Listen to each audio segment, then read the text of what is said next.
மாளிகையில் தாய்மடியில் கன்றினை போல் மாய கண்ணன் தூங்குகின்றான் காலேலு.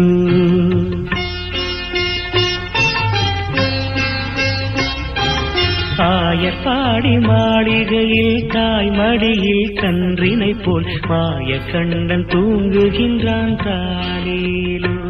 அவன் வாய் நிறைய மண்ணை உண்டு மண்டலத்தை காட்டிய பின் ஓய்வெடுத்து தூங்குகின்றான் ஆராரோ. ஓய்வெடுத்து தூங்குகின்றான் ஆராரோ. ஆயர்பாடி மாளிகையில் தாய்மடியில் கன்றினை போல் மாய கண்ணன் தூங்குகின்றான் காலே.